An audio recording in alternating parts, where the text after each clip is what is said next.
Well, Marc, welcome to the line. Thank you for stepping up to the line here with us and having a real and honest conversation with me here today. I really appreciate that. It's a pleasure, Joshua. I'm really looking forward to this. Yeah, me too. Me too. You are our first firefighter to be on our show here and to have real and honest conversation. And so I'm sitting here with Marc Andrew, and he has written a book titled, is it Leading Through the Heat? Leading Through the Heat. Leading Through the Heat. And so in that book, you talk about leadership. You talk about what it was like before you felt like you were a leader and how you wanted to lead, and then how that was able to be effective. And, you know, leadership is one of those things, we give it a lot of conversation and talking points. And sometimes I think it can make people feel like, oh, well, I'm not a leader. Mm-hmm. And I think one of the things that I would just want to start with is, if you're listening to this, I think you're a leader. You know, I think that everyone is a leader. And my reasoning that I say that is, it's not that leadership or leading people are better than others. We all have to make a decision of how we're going to impact people during the day. And that leads people. You know, when you walk into a negative situation and you decide, I'm going to be positive in this situation and I'm going to look at this from a different angle, you lead the rest of the people and you impact them. That changes that direction. Yeah, absolutely. And like you said, a lot of people think they can't be a leader. I always wondered how much of that comes from where leadership talk came from in its origins. So we're talking 1960s era. Yeah. Peter Drucker. That's a good name. I've read some of his books. And then we get into the 80s, and then it's all the leadership talks were, you know, Jack Welch from GE and various Army 4-star generals. And so there was this misnomer that leaders are the big, tall generals with the stuff on their shoulder, or they're the multimillionaire CEO that's running a $1 billion corporation. And I love where we're at now. People can talk about leadership. There's former military guys, there's former police officers, there's just psychologists that just will get on that speaker stage, do those seminars, write those books. And now we've got this entire podcasting community of people like yourself and your colleagues that can now talk about making workplaces better. Yeah, yeah. Well, and that's something that we're going to get into here today. And I think that I love what you're touching on there, and I want to get into that. But before we do, Marc, just tell us a little bit about your origins and how you ended up you know, we were talking earlier about, you know, being younger and kind of coming up through the ranks and things like that. How did you go from your childhood to being a firefighter? Is that something that you always wanted to be about? Or Yep. Yeah, absolutely it was. My dad was a firefighter, and coincidentally for the same department. Really? Yes. So it's a common thing in the fire service to have father sons work for the same department. It happens all the time. Mine was a little bit more coincidental. Back in the 90s, jobs were a lot harder to get. There were lots of applicants, upwards of 800, 900, 1,000 in a high school gym taking a civil service exam. And as we got through the next couple of decades, we started increasing the standard, increasing the educational minimums. And so the applicant pool dwindled down. And as you and I talked earlier, the applicant pool has dwindled down so much because we're just losing kids out of trades in general. Yeah. And so now it's an easier job to get. But back then, I would have just taken any job I could have gotten. It took me 7 years out of the academy and EMT class to have a full-time department hire me. But the whole time I'm working private ambulance. Yeah. I'm working at a part-time smaller city that just doesn't have full-time employees. So I'm building that resume, going back to school, upgrading my license, doing more and more. And then finally, after 7 years, Dearborn called. And so I ended up with an incredible department and a great career. Yeah. Yeah. That's pretty awesome. Mm-hmm. So your father was a firefighter, and that's what you wanted to do. That's the direction that you went. What was it about that, that vocation, that career, that skill, that craft that attracted you to that? Especially when you were young. At the beginning, it absolutely was the excitement. It's a fun job to do, whether it's a trauma medical, a chest pain, a trouble breathing. You're actually with your hands helping people. Yeah. And it's rewarding, but also exciting. Going to fires is legitimately fun work to do. Yeah. Because people are having a horrible day, and we got a chance to very aggressively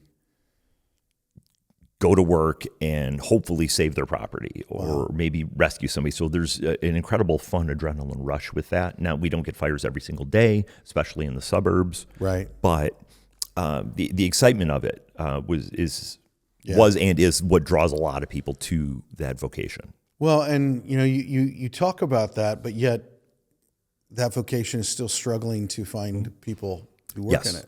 For sure. And I want to get into that here in a little bit, but I find that really, really interesting because there's a reason for that. And we're going to touch on that in just a second. I guess one of the other things that I wanted to ask you is, as a firefighter, and you mentioned, you're not always getting calls about fires, but firefighters do much more than just fight fires. Yeah, especially once you get out of like a major city, it's going to be dual role. You're probably going to be a paramedic and a firefighter. So you're doing the car accidents, you're doing the medicals, you're doing the hazardous materials, you're doing the high-angle rescues, you're picking up people out of industrial accidents, and then the actual house and garage fires as well. So it is not only the excitement of the job, I'll even add this one in, the spontaneity of it, because no 2 days are alike. Yeah. Well, that can sound a lot like some of our roles in the skilled trades, where no 2 days are alike. For sure. That can be really difficult, and it can be challenging on how you deal with that. But so, Mark, just tell me. I always ask people this question. What is a tool or a piece of gear that you just can't live without? Something that you use all the time. For me, I just loved my basic gear. I didn't carry a ton of tools on me. I preferred to be light, more flexible, less weighed down. Yeah. And so to accomplish that, I just loved nothing but a straight old fire axe. It was such a multi-use tool. Okay, so that sounds really badass. My tool was an axe. Not just an axe, a fire axe. I loved it. It's just I could pry things with it. I could chop things with it. I could smash things with it. I could hold doors open with it. I could use the handle to search for people under beds. That might be the coolest answer anybody has ever given me, is a fire axe. I got to tell you. Actually, the photo on the book, that is me on the roof with the axe. That's pretty cool. And it was a thing we had with the publisher. They had said, hey, I got all kinds of rights-free photos that'll save you some money, or we could just AI a photo in and it won't cost you a dime. I said, no, absolutely not. I'm going to purchase from a freelance photographer scenes I was at. Yeah. And then I will just buy the rights to a few photos, and I'm going to send them to you. You pick the one you like. Yeah. There's something, I think that's one thing in our society and in the world that we're in. At Blackline, we're all about telling people's story. Yeah. And you can use AI, but it's like, it's not your story. Yes. Exactly. And sometimes there's a place for it, but if you can, to have that actual photo. Yeah, that's pretty cool. Do you mind if I mention a prior episode? Oh, please. It might even be your most recent one. Oh, God, it was Keaton was his name. Oh, Keaton Turner, yeah. Yes, and he mentioned when he blogs or writes articles, he says, I have a twang to my voice, and I want that in the writing. Yeah. So I avoid ChatGPT specifically for that reason, even if I make a grammatical mistake. Yeah. I want that in there. And I that resonated with me because that was something I did in the book. The book's very anecdotal based. Yeah. So I use stories and then break down the stories into management theory. Okay. But it all flows in the more plain spoken way that I like to talk. Yeah. Yeah. So Well, I know exactly what episode you're talking about because I remember, and the exact quote that Keaton said was, I want to sound dumb. That's what he said. And he's like, meaning, he goes, that's how some people would say that he sounds, because he has that twang. He has that. And that even, I think, touches on something that we need to realize is we don't need to live in such a polished and perfect way, because it's not true. No, it's absolutely not true. We need to be who we are. And I think people are getting sick of that polished way. I think it even ties into, and we'll talk about this.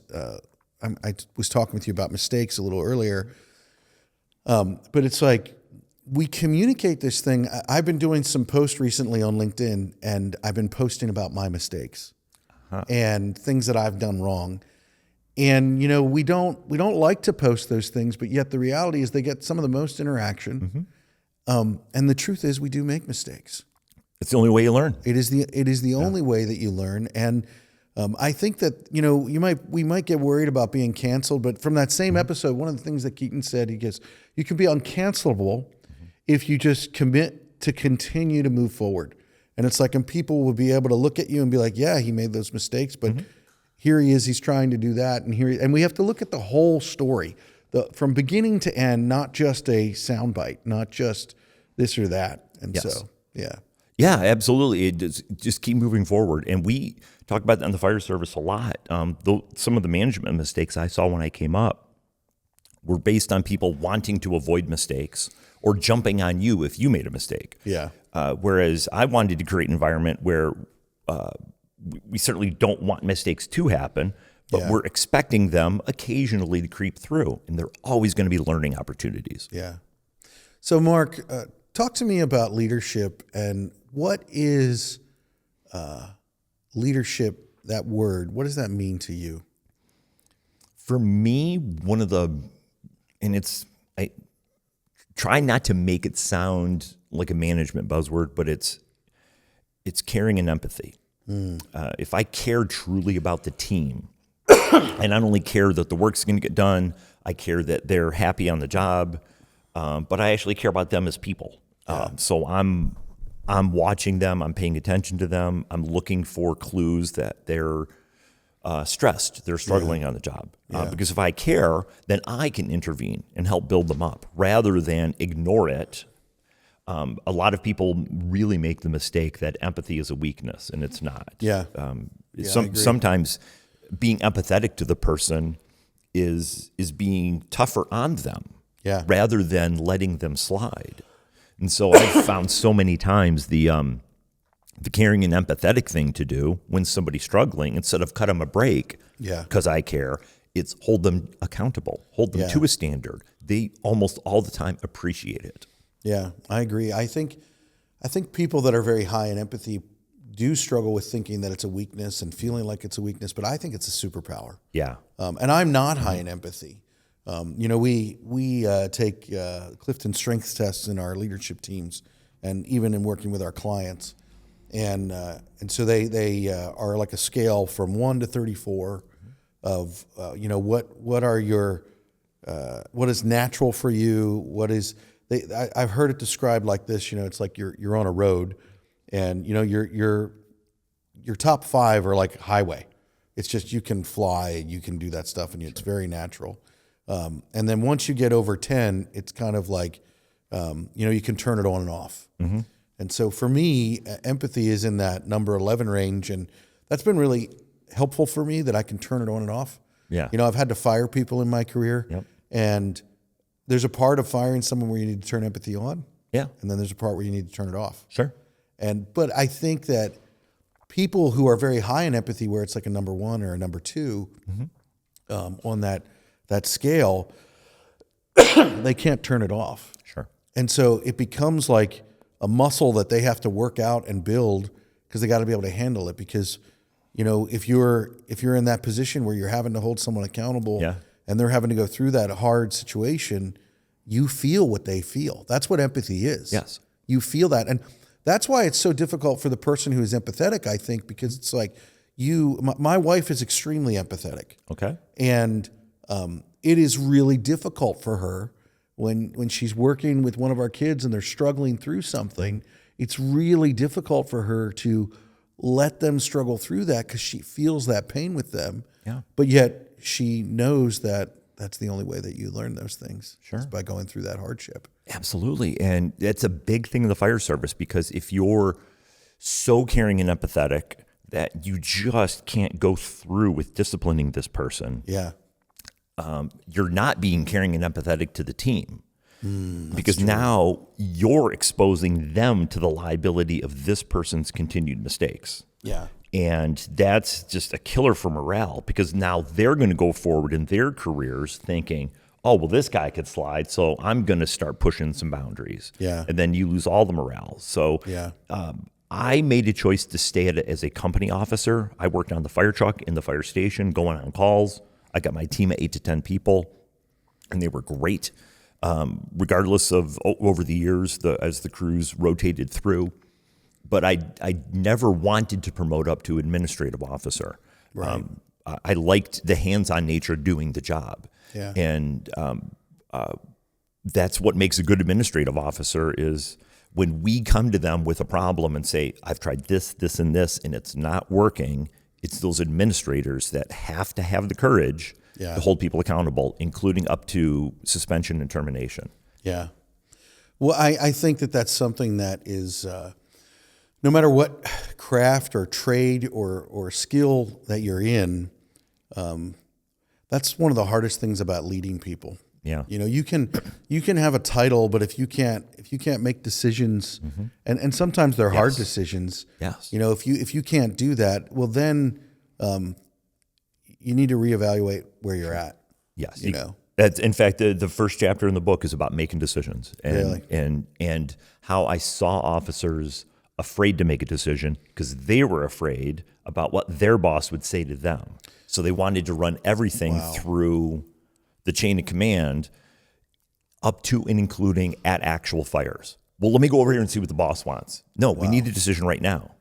We're all standing here waiting. And sometimes that's life or death. Yes, absolutely it is. So how do you expound on that a little bit more? Absolutely. Like what do you talk about in the book, and how do you deal with that?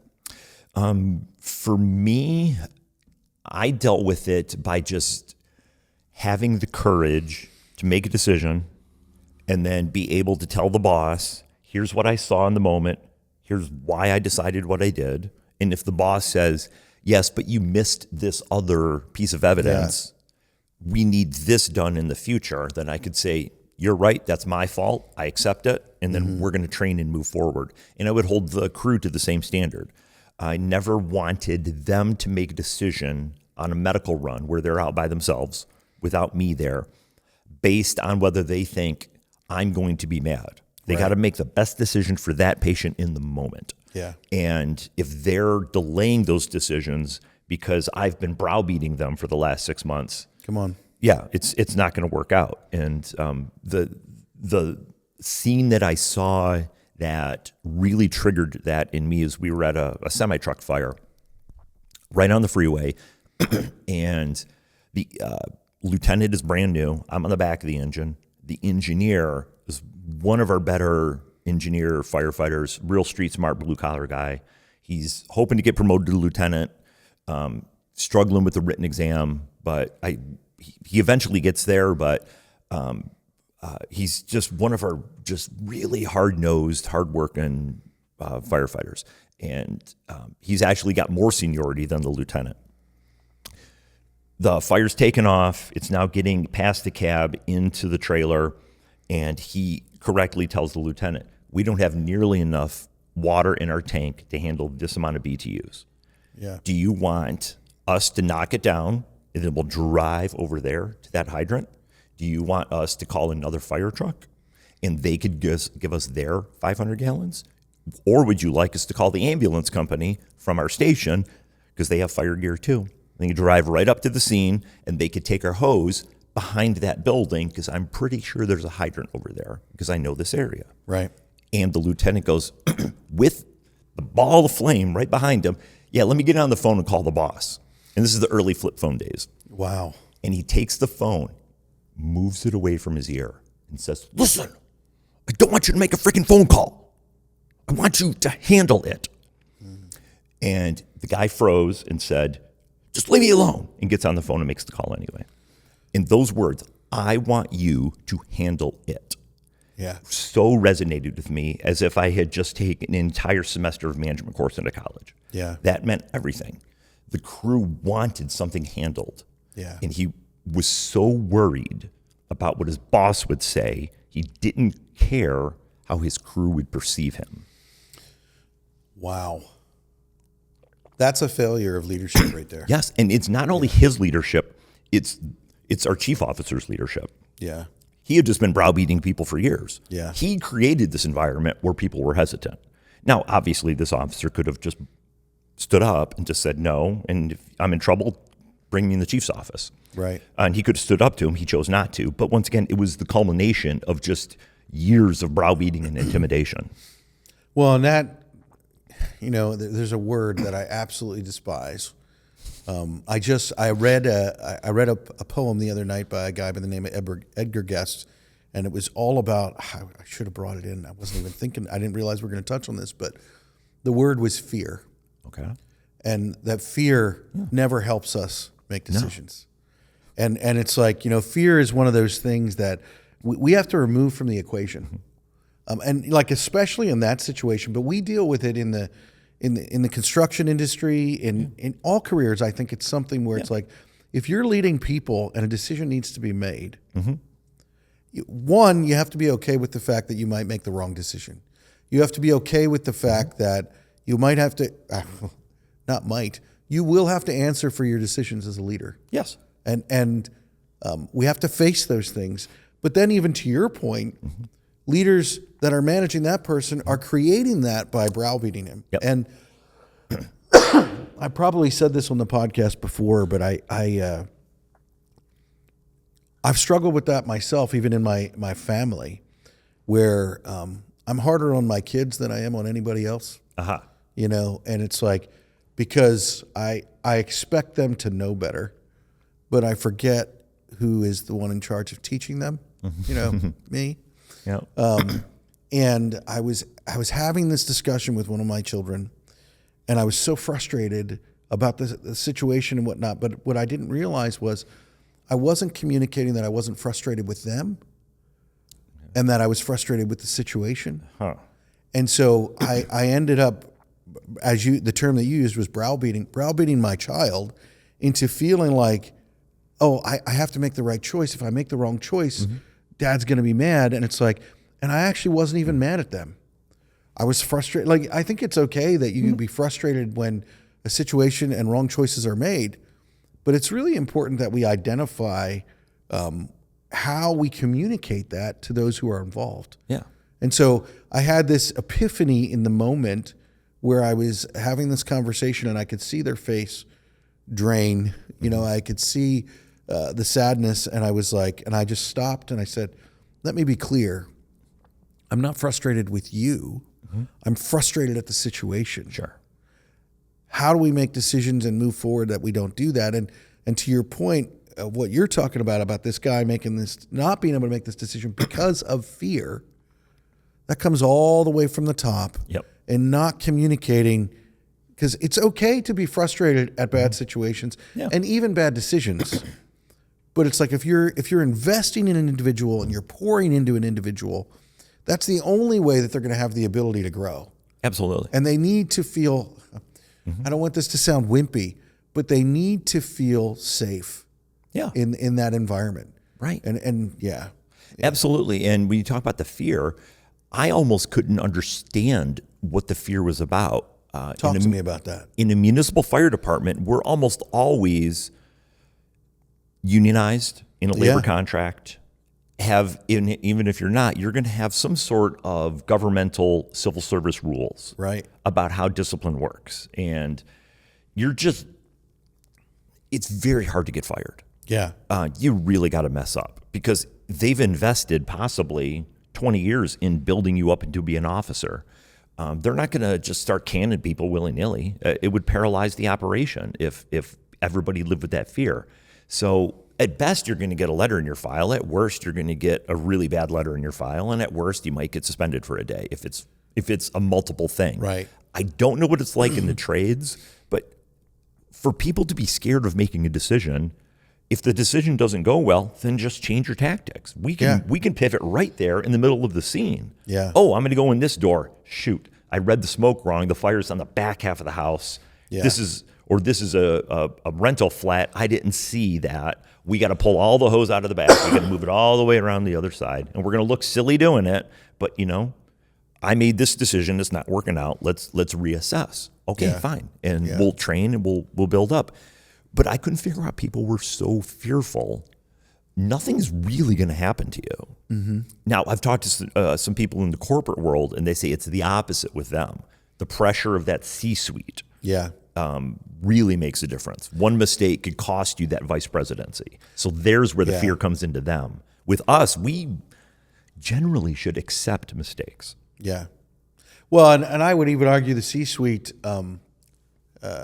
they should accept mistakes as well. That fear comes from ego, and not wanting to. We feel like when we reach a certain level of leadership that we shouldn't make mistakes, and obviously, experience. But you're never going to gain that experience if you haven't gone through some of it. And it's like, I was just reading something the other day about what kind of sailor do you want to go through a storm with? Do you want to go through a storm with a sailor who's been through the storms before and maybe experienced some things, done some things wrong and learned from them? Or do you want to go through it with the guy that never had to go through it? I'm sorry, but I want the guy with the experience. Back to that specific story, when you say that you don't understand where the fear came from, like, what do you think was going on? Why do you think that what was the fear? I think he was, our chief officer was just a yeller, and he just saw that as uncomfortable. And, if he's mad, he's going to deny my next transfer or hold me back from that captain's promotion. Yeah. But those things usually come years later. Mistakes are forgotten. You're going to be in every rank for a good 5 to 6, 7 years before you promote to the next one. Mistakes have plenty of time to be absorbed and forgotten. Yeah. I always just said, just don't be afraid of making a mistake. And when you do, don't be afraid to stand up and say, this was my fault. This was not the team's fault. This one's on me. That is something I think that is really important. And that honestly probably goes to the root of the fear overall. And that is, we're afraid of taking responsibility and blame. Yes. And I get it because it's painful. Yeah. I recently made some mistakes and I had to take responsibility for it. And, I made a mistake. I affected someone in their job and what I had did. And I remember I had to take responsibility for it. And I did that. And, you're always hopeful that there'll be a restoration there or there'll be a forgiveness there. Yep. And there wasn't. And I had to deal with that. And it doesn't change the fact that I made the mistake. Yep. It doesn't change the responsibility that I needed to take. Sure. But the only way that I'm able to learn from that mistake and improve it is to own it. Yeah. And to take that responsibility. Sure. Otherwise there's no light shined on it. There's no seeing what's really going on. And there's no not making that mistake again. Right. Yeah. And that is the thing that we do well in the fire service is we don't mind shining that light. So if we have a critical run, a car rollover where we're using the jaws of life, with some trauma patients stuck on the inside, and then we got to control the bleed and pick which of the 5 area hospitals is the most appropriate for this person, or there's a house fire. We love going back the next day and tabletopping that as an exercise and reviewing it. And everybody talks about, I saw this and I did this, and next time I think I would do it different. Or, hey, this worked well. Great job, crew. Yeah. And so that's something I do have to admit we do well in the fire service. We love that self-reflection, those post-incident analysis. That's something that we do in the skilled trades industry, but I think that we, especially related to safety when mistakes are made, and we do this thing where we're doing real work and not in, so right now we're in what we call the white room here. Okay. And it's like white floors, white walls. This is not typical of what a job site looks like. It's the opposite. Certainly not. And it's like we're working in those real world situations where we have to make decisions and things don't go the way that they're expected. we keep trying to, with safety, make it like nothing is ever going to go wrong. And I can remember being on a job site, and a guy, they had a safety guy, and he came out and he's like, he would write people up for things, and then after like one or two times, he'd be like, "You're off the job." Sure. And it was like they weren't things that it was like, how do I want to say this? Like, it was a job site where, and I'm going to get a lot of hate for this, so I'm just going to deal with that. But it was a job site where as soon as you got out of your truck, you had his safety glasses on. Got it. And so it was like, I remember it became more about the letter of the law. Okay. And not the spirit of the law. Sure. In the sense of, a guy's just opening the door of his truck. Oh, you don't have safety glasses on. Oh my gosh. Yeah. And it's like, we have to be careful of how we do that. And like when you're in that role as a safety guy, you got to be careful, because you're not making people want to do what it is that you want them to do to be safe.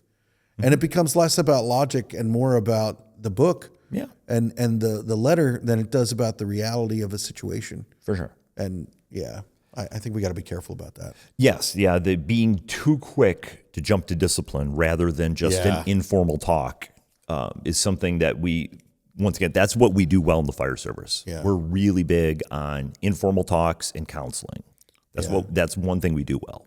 Talk to me about the issue that the fire service is dealing with right now. We talked a little bit earlier, and you guys are really wrestling to find people that want to be firefighters. And yes, we are. Yeah, talk about that a little bit. It's a two-sided problem. There's just, and the practical side of it is most suburban departments want you to be a paramedic. So basic EMT is about, 6 months long. Yeah. And then you got to do some clinical third rides after. So 6 months to a year to get a basic EMT license. Once you get that license, you could do basic first aid, work on an ambulance, work an automatic defibrillator, do all kinds of bandaging and splinting, put people on oxygen, do radio reports to the ERs. And then there's paramedic, which is all of that plus cardiology, pharmacology, electrical therapy for the heart. We're reading EKGs, we're diagnosing EKGs, and we're giving them meds to treat all those problems. And so that school is about a year and a half. Okay. And it used to be about a year, and then the clinical time got increased. The National Registry of Paramedics pushed to increase that curriculum. So we at the community college I would teach at now have a paramedic class that is 4 credit hours longer than the associate in nursing. So it's a longer commitment. And let's say you get a paramedic license, but you are not working in the municipal fire department, you're gonna make starting $12 an hour at a private ambulance company as you're kind of building your resume. Right. But if you get that RN, the associate in RN with 4 less credit hours, the state exams are the pass rates for the state exams are higher. And so we were seeing lots of people just go straight into nursing because you could just, the nursing shortage, those hospitals have no problems paying you 70, 80 grand to start if you're willing to work nights and weekends. Right. And so it's the nuts and bolts struggle of how hard it is to get certified. That on top of the entire societal effect of just we have less kids that were going into skilled trades over the last 20 years. Why does that matter? I think it matters because it's what you talk about in your podcast all the time, and in these conversations that you and your colleagues have been having for years. I think there was a false push in the late 90s to early 2000s that, well, everybody's got to get a degree. You got to get your degree, get your degree, get your degree. And so we were just pushing kids into four-year colleges, saddling them with a debt, frustrating them to all end because they were in curriculums that didn't match their skill set. And some discussion circles, not all of them, but some just, I know listening in Detroit Talk Radio would hear this all the time. Well, if you get a degree, you're going to make $1 million more in your life. And that's just absolutely patently false. There's actually statistics that prove that that's false. Correct. Yeah. Absolutely. And so I just spent the 90s and 2000s just listening to every TV news anchor and talk radio host say, as they're talking to university presidents, well, we're going to make this investment in education because we're going to get everybody in school. And all we did was just, we pulled kids out of trades. We pulled kids out of working with their hands. We closed their wood shops down, closed their auto shops down. Yeah. And pushed Very everybody. true. Yeah. And pushed everybody into going to 4-year colleges. And so we're now on the back end of that and seeing it manifest into just physical lack of applicants. So we went from getting 800 applicants 30 years ago to getting 2. Wow. And even if we have 4 jobs open, wow, with a pension and lifetime health care, we'll still have 2 applicants. I think that's one thing that the skilled trades really brings to the table is, right out of high school, even in high school, that's when I got my first job in the skilled trades. Sure. There is a low barrier to entry, but it's hard work.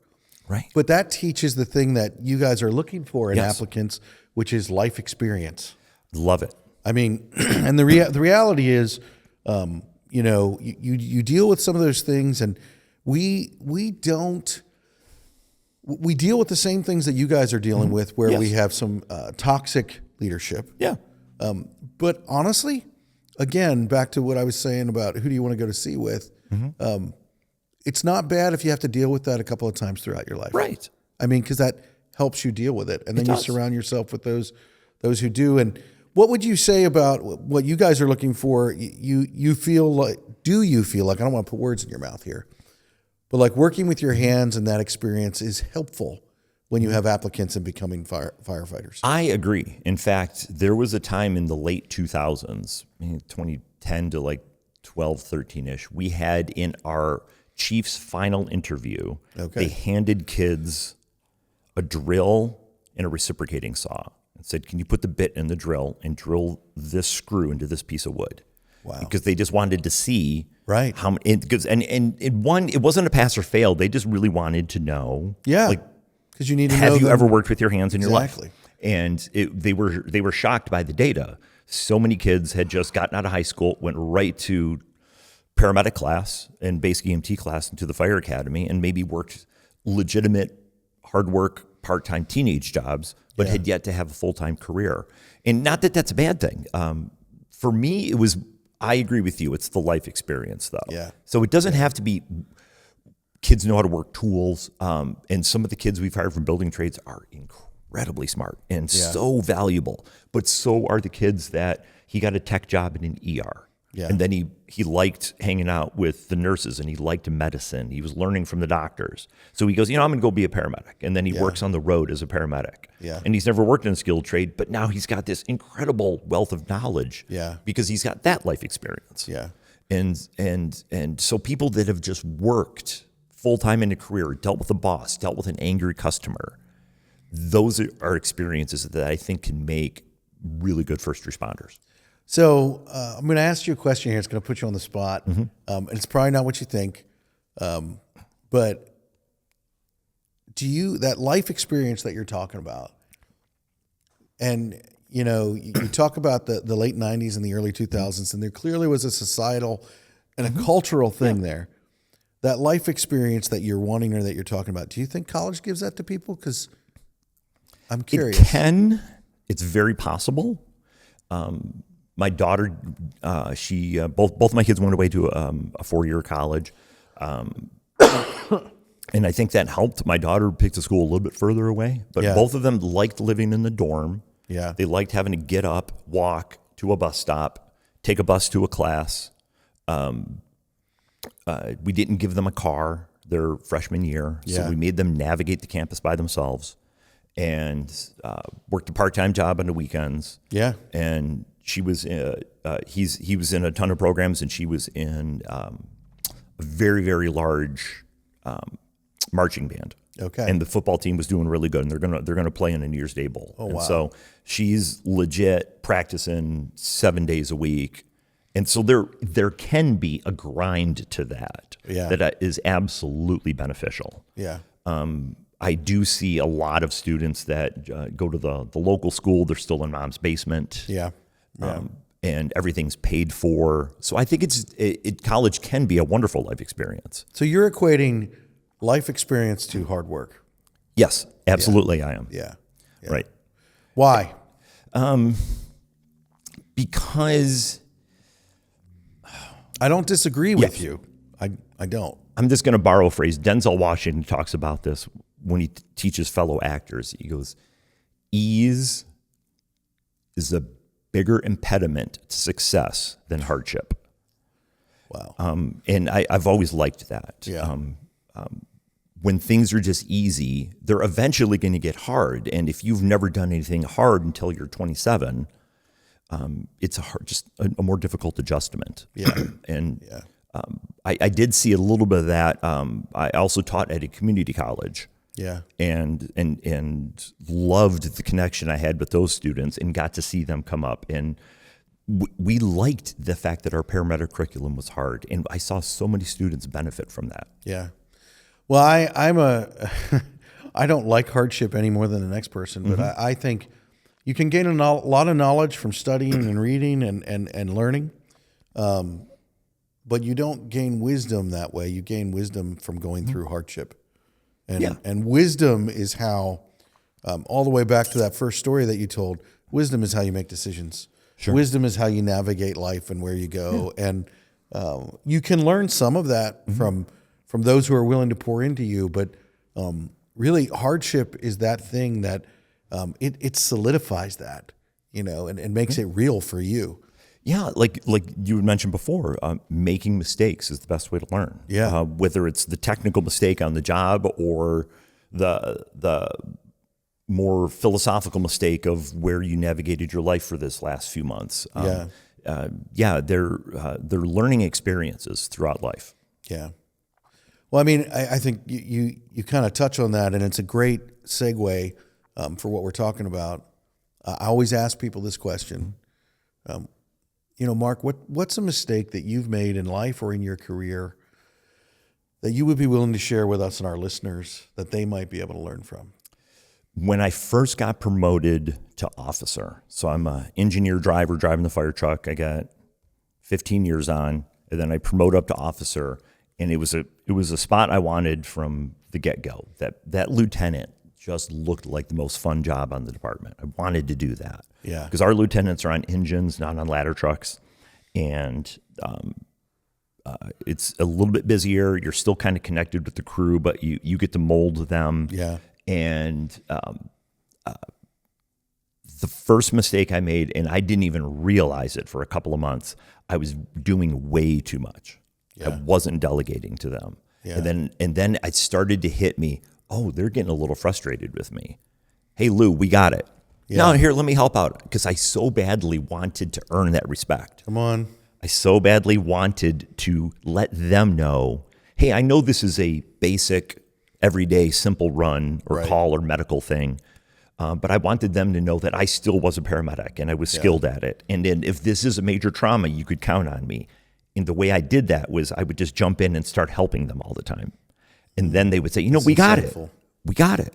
I would say, no, here, let me pitch in. Then I realized, shoot, I'm taking opportunities away from them by doing it myself. Yeah. And so I had to learn how to step back without just withdrawing completely and delegating the rest of my job, but finding that sweet spot between being present or and helping when needed, but delegating to them when they deserved that trust. Yeah. That was a hard lesson for me to learn. It took me a few months. Yeah, yeah. I think that it took you a few months. That's something that I think I still struggle with in leadership, especially when my team has to go through the hard thing. I want to go through it with them. Mm-hmm. Yeah, but you can't always do that. Right. And sometimes you end up stealing the opportunity for them to learn what it is that you learned by having to go through that. And what I learned was when I delegate a task to, say, one of the senior people, there was a trickle-down effect to that. Now that person is happy that I'm trusting them with this job or this task.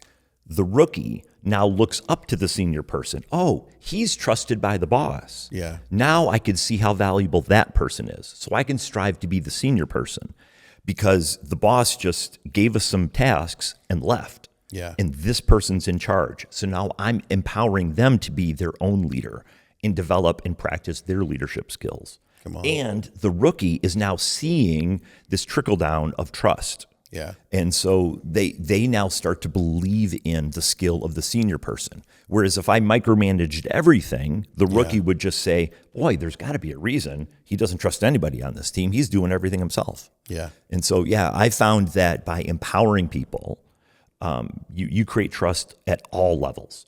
Yeah. I think you just, the word that you use there, and I totally agree with, when we empower people, we create that trust. When we step in and do what you were doing, we take that power away. Yep.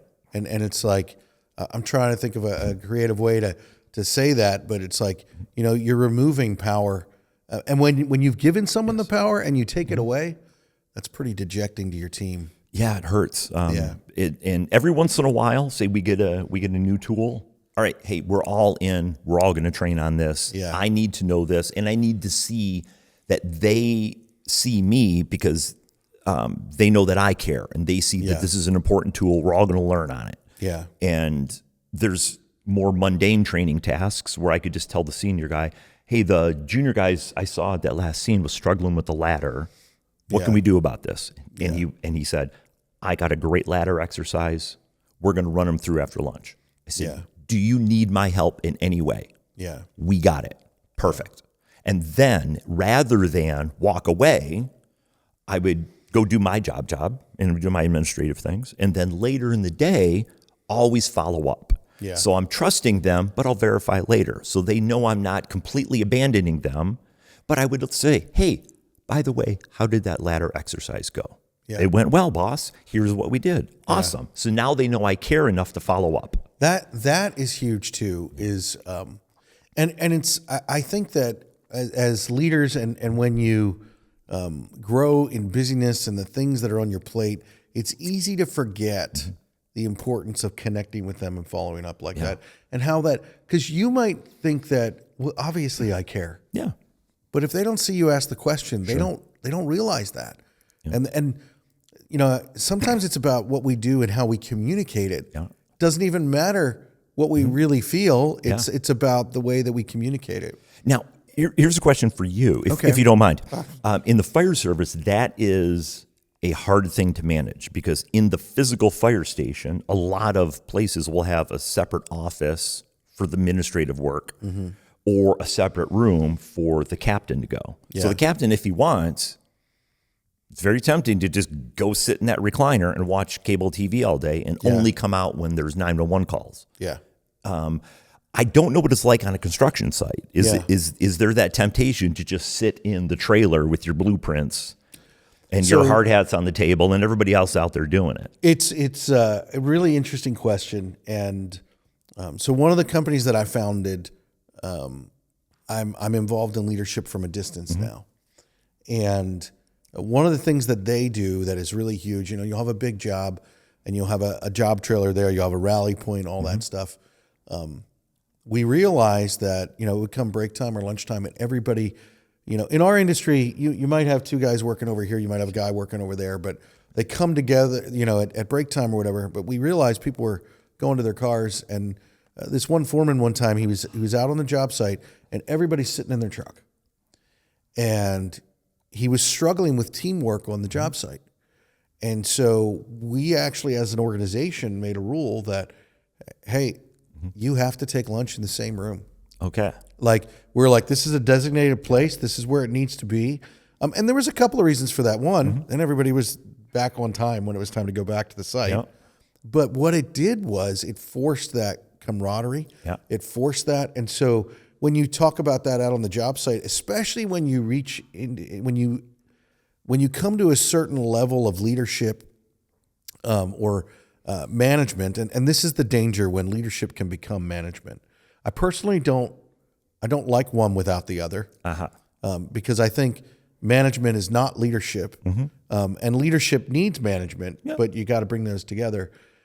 To answer that question, you have to force yourself to be like, all right, I'm going to go out on the job and I'm going to connect with this guy, and this guy. Yeah. If you don't do that, And it gets even worse when you go to the project manager level because they're not on the job site. Right. And so I can remember a company where I was a foreman on a job, but their team, a general contractor, complained to me because his project manager had never visited his job site. Oh. And this job was like a year. Yeah. And it was like, and he had never, and it's like, that communicates something. Sure. And it's like, and then I worked on a job where a PM was out once a month, once a week, connecting on the job site. And honestly, then he knew what was going on. Right. He knew what was happening with his people. And it's like, I don't think that they realize, like, it is tempting to sit in that recliner. Yeah. And you might have a crap ton of other work and things that are going on. But part of your job in leadership, I think, is to force yourself to go connect. Got it. I agree 100%. I talk about that a lot in the book. And in the fire service, we're lucky. The meals are our tradition. So we have the lunch and dinner every day. Oh, that's awesome. And it's that kitchen table. We don't have officers like the military, officers and enlisted. Everybody eats together, and that's in fire departments across the country. It is such a tradition for us, and we love it. We love that kitchen table because not only is it the camaraderie, it's sometimes the nuts and bolts of, hey, let's talk through this thing we had earlier today. Yeah. And now we're figuring out the problems.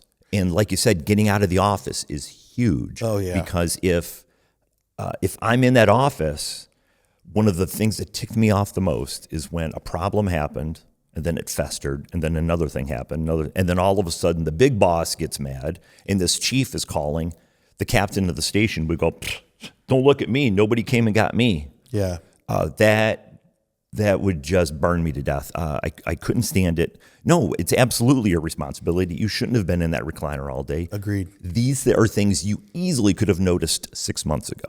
Yeah. Yeah. Mm-hmm. Well, and I think that's what leadership is really about. It's your responsibility to know your people and to know what's going on. Yes. Catch those problems when they're small. Catch those stressors when they're small. Yeah, 100%. Yep. So tell me, if you don't mind, and it doesn't have to be related to anything, but I have, a professional firefighter sitting here. Yeah. Your number one thing, your tool you can't live without is a fire axe. Again, badass. What is your favorite, most memorable story and experience in your career? I easily could pick just a ton of fires where we like aggressively got in and saved somebody, or maybe didn't save them, but they hung on. We were able to find somebody, and they hung on enough in an ICU to say some goodbyes to families. Yeah, it's really hard to live after traumatic burn injuries. But sometimes runs were just exciting in terms of the amount of flame we saw, and we got to really get at it. And those are the most fun, and those are the most exciting. The most rewarding thing absolutely goes back to what your podcast is about, and that's teaching young kids in the trades. And when I worked at that community college, we had this all the time. We would have kids come up into the basic EMT class, and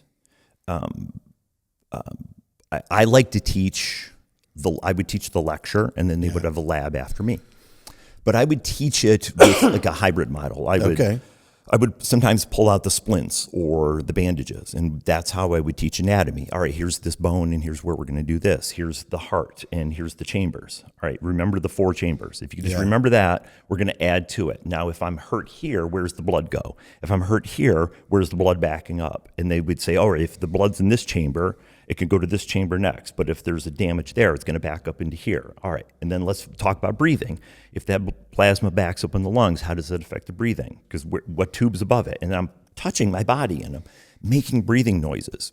And so often I would have kids, and not a million times, but more easily enough to where it was a pattern. Yeah. I would have kids say to me, hey, I got this doctor's note. Can I get some extra time for the test? Absolutely, yeah. I don't even need to see the note. I'll give you extra time. Hey, can I take the test in another room? Absolutely. I'll set up another room. We'll go next door. We'll take your test. Hey, can I have somebody read the test to me? I don't care. Yeah, I'll get one of the lab assistants to read the test to you. I never once had a student, once we get to the midterm, need those things anymore. I so Come on. I so often would have a student say, "Thank you." And I said, "Why?" "Man, I'm so sorry, Josh." It's okay. And they would say to me, they always told me something was wrong with me, that it was my fault. And they put me on pills. Yeah. I said, "No, you're you're just a hands-on learner. Yeah. It's fine." And I realized so many kids just went through public school and told that they were the problem. Yeah.